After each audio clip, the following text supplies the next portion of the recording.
Today our lesson is going to focus on solving two-step equations, and I'll be solving three different examples in this mini lesson. The first thing that I would want everyone to remember, though, is that in any equation, the goal is to solve for your variable, or isolate your variable, and typically you can do that by undo what has been done. And what I mean by that is that if you see addition, you're typically going to subtract.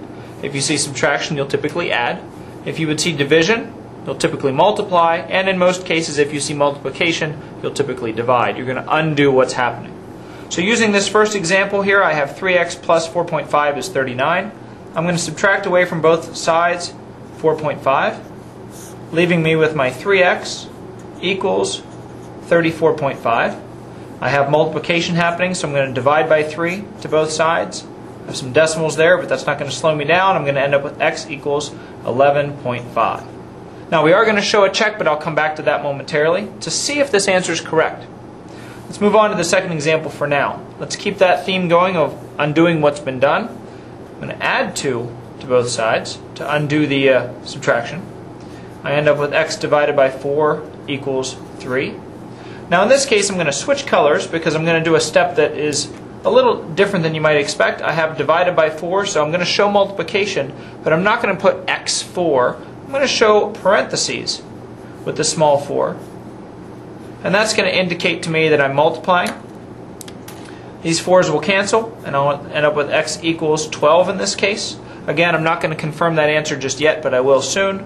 And finally, my third example is different again. Notice in the previous two, there was a coefficient with your variable. In this case, we had a variable with a fraction, and then we had an addition or a subtraction. In this problem, we have kind of a combined division problem, which poses a unique challenge that we're going to take care of by multiplying both sides by 5. Now the advantage here is, though we'd been doing addition or subtraction before as our first step, if we do multiplication here, our 5 on the bottom and our 5 outside of parentheses cancel, and I get x minus 7 equals 5 times 10, or 50. Leaving me an easy problem to solve. I'll add 7 to both sides, and again I believe that my answer is going to be 57. Now for each of these problems, what I want to show you as a second step is how to check each and every one. If you learn and get in the habit of doing checks, there's really no reason why you would ever turn a test or a quiz or a homework assignment in with an incorrect answer, because you can confirm the correctness of your own work. And let me show you how to do that. I'm going to start here on the left-hand side. I believe that 11.5 is the correct value for x. So I'm going to take my original problem. I'm going to remove x and replace it with an empty parentheses. I'm going to rewrite the rest of the equation, if I can squeeze it in here. And now I'm going to take my 11.5 and I'm going to place it where x had been, because I believe that's my correct answer. Now I'm going to go ahead and use my order of operations to solve this problem. 3 times 11.5 is 34.5 plus 4.5. Oh, and I forgot, I'm going to put a question mark above my equals because I'm not sure if it really works yet. 34.5 plus 4.5, that's a 38, and 2 halves is 39. And look at that, it's supposed to be 39. So oftentimes I'll write equals 39. I'll show a check mark this time and come back up and confirm my answer by circling.